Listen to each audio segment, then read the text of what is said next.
$50. That was my first ever sale selling digital products on Etsy. And somehow, what started as me uploading a few templates from my bedroom after work turned into a six-figure business that eventually allowed me to quit my corporate job for good. So today we're going back down memory lane and breaking down exactly how much I made month by month during my first year on Etsy, and the biggest strategies that helped me turn this into a full-time business.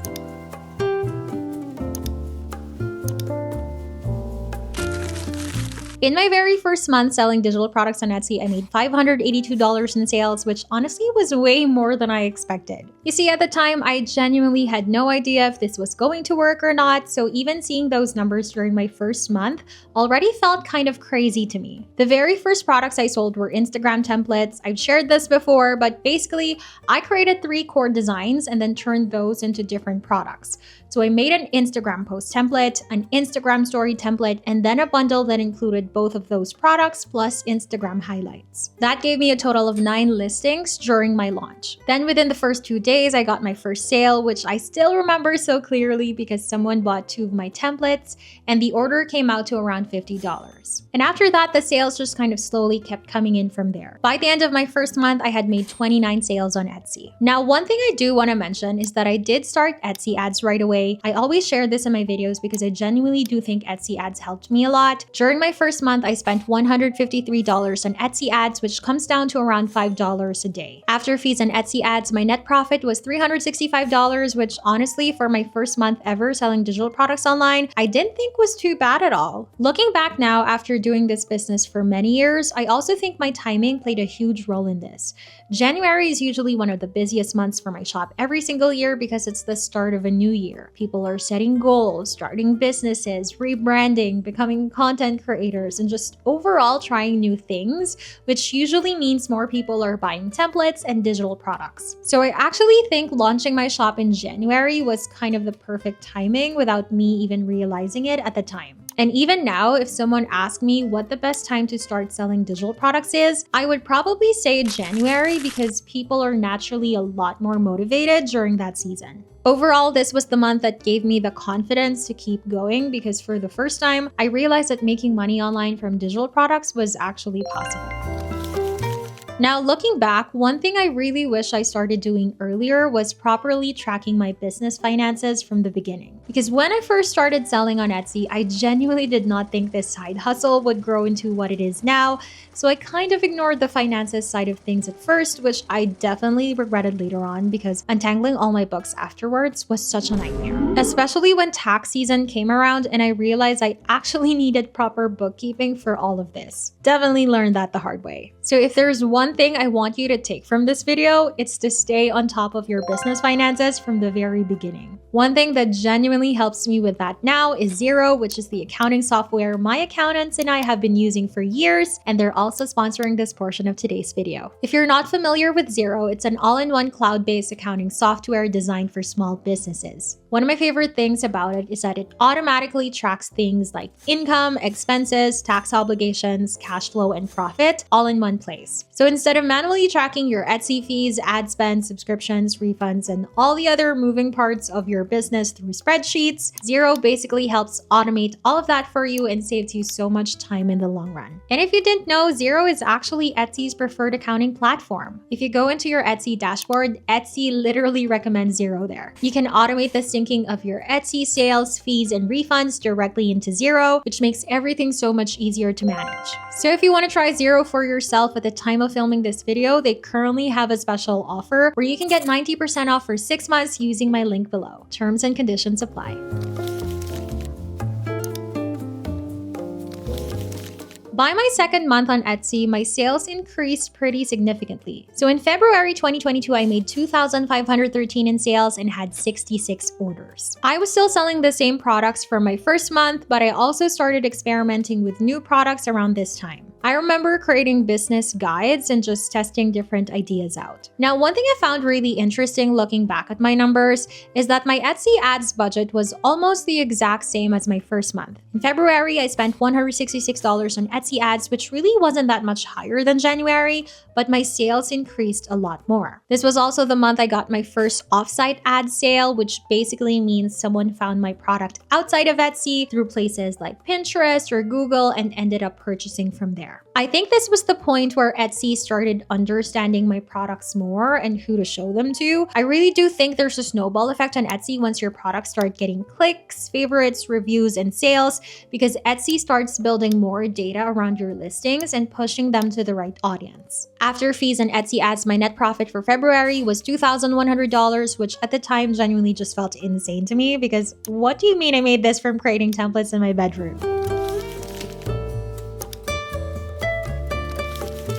Now, March 2022 was the month that genuinely blew my mind because this was the month where it really started to dawn on me that I might actually be onto something here. In March, I made $6,265 in sales and had 126 orders, which at the time was just absolutely insane to me. And this was also while I was still fully working my corporate job, by the way. My Etsy ads budget also increased during this month. I spent $284 in Etsy ads, which comes down to around $9 to $10 per day. This was also the month I started doing bundles. Bundles are basically when you take products that are connected to each other and sell them together as a set, which allows you to increase the value of each order. So instead of someone just buying one template, they might buy an entire bundle with multiple matching products. And honestly, I think this was one of the biggest reasons my sales increased so much during this month, because my average order value started going up as well. This is why I always tell people to think strategically when creating products on Etsy. If your products naturally connect with each other, it becomes so much easier to bundle them later on. Whereas if you're creating completely random products in different niches, it's a lot harder to turn your existing listings into bundles. So even now, I still think creating products that work well together is one of the smartest things you can do when starting an Etsy shop. So after fees and Etsy ads, my net profit for March was $5,401.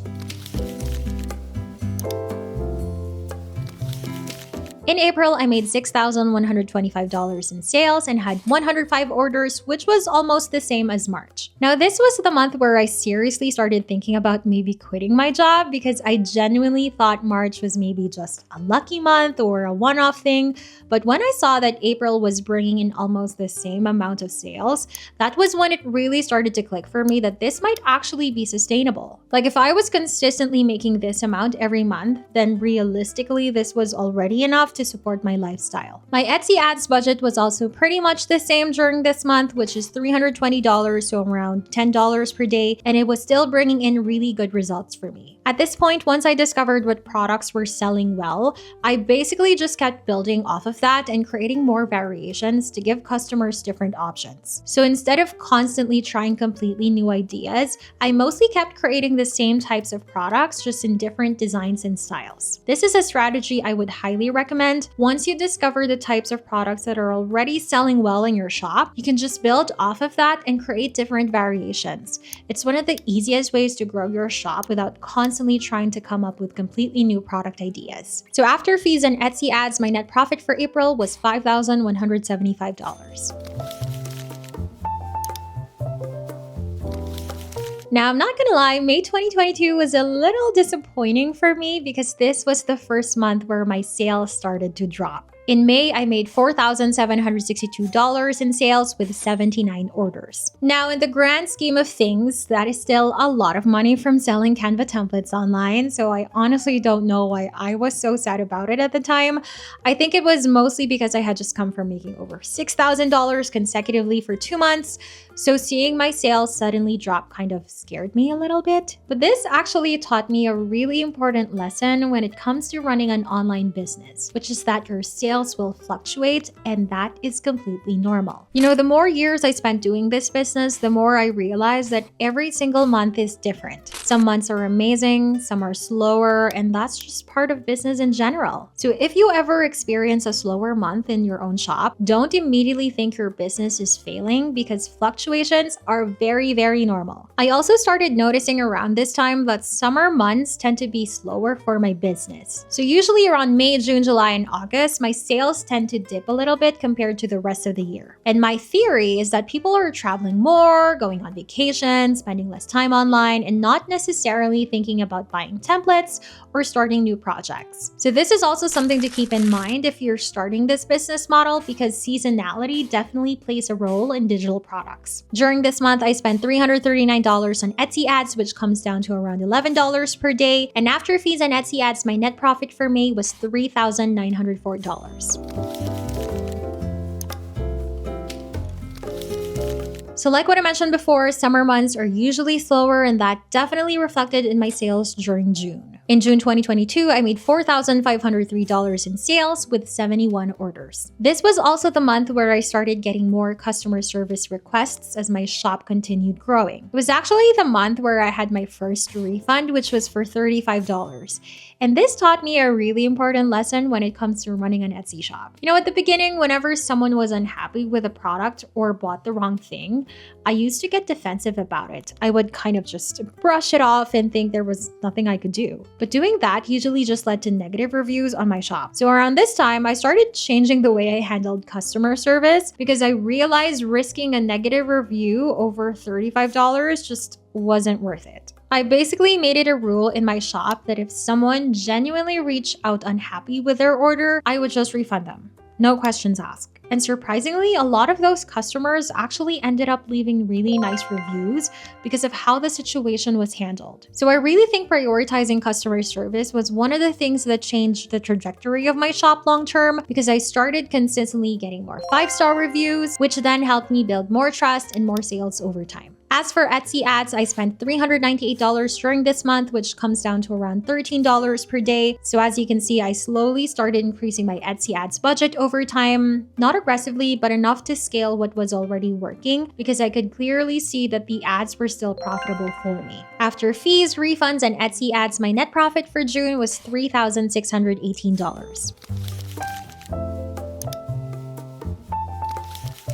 Now for July, it was kind of the same as the past few months. I made $4,404 in sales with 84 orders. My Etsy ads budget also stayed pretty similar at around $400 for the month, which comes down to about $13 per day. During this time, I started experimenting with different types of products in my shop to see what worked well. This was around the time I started creating branding kits, and I also started selling different types of business forms. After fees and Etsy ads, my net profit for July was $3,523.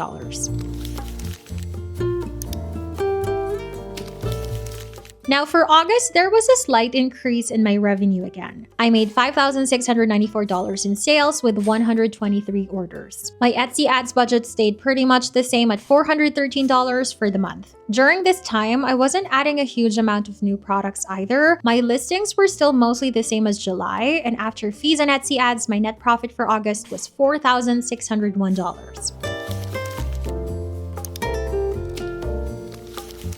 Now, September was my biggest month yet. I made $8,187 in sales with 144 orders. This was also the biggest month I spent on marketing so far, so I spent $534 on ads, which comes down to around $17 per day. But as you can see from the numbers, the ads were still performing really well for me and bringing in a good amount of sales. I also think the timing played a role in this increase, because by September, summer was pretty much over. People were going back to school, getting back into work mode, and settling back into routines again, which I've noticed usually helps sales pick back up for digital products. I also continued adding more products to my shop during this time, and I think this really shows the strategy I've always believed in with Etsy, which is that the more products you have in your shop, the more chances you have of landing sales. And you can kind of see that pattern here, because as I kept increasing the number of my listings in my shop, my sales also kept increasing alongside it. After fees, refunds, and ads, my net profit for September was $6,708, making this my biggest month yet during my first year selling digital products on Etsy.